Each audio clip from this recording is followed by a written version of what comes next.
maanta waxay maalin weyn u ahayd dhammaan beelweynta Masarra Saransoor. beelweynta Masarra Saransoor gaar ahaan kuwa ku nool ismaamulka Mandheera ayaa maanta waxay u dabaaldegeen xaflad ballaaran oo lagu weyneynayo calanka u gaarka ah beesha Masarra Saransoor. maanta oo kale beesha Masarro waxay muujiyeen dareen farxadeed oo ballaaran. xafladda dabaaldega oo ahayd mid xiise gooni ah leh ayaa waxaa lagu soo bandhigay dhaantooyin kala duwan oo loo qaaday ilmo Saransoor oo ka kooban 4 beelood oo waaweyn.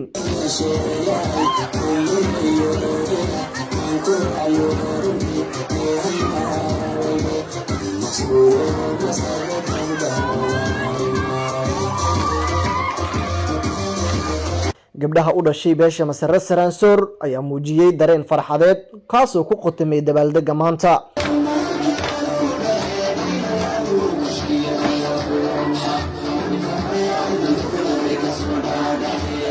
dhalinyarada fanaaniinta ayaa mar kasta masraxa lulayay ayadoona mar waliba ay shucuurta kor u kacisay.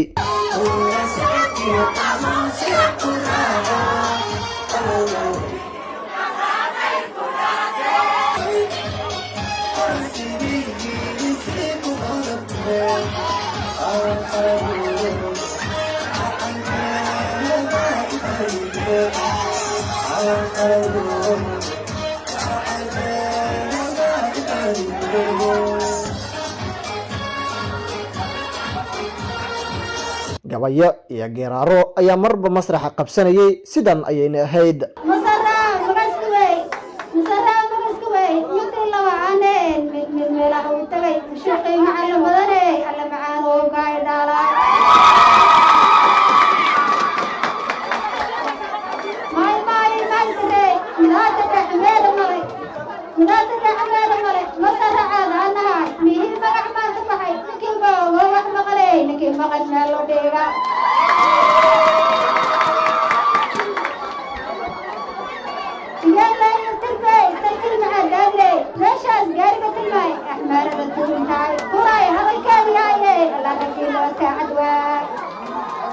beesha Masarra Saransoor oo ah beel fac weyn isla markaana degta Kenya, Soomaaliya, Ethiopia waxay maanta muujiyeen oo ay xoojiyeen maalinkooda oo ku beegan 20 Agoosto. Saakow Buule, Dawa FM, Mandheera.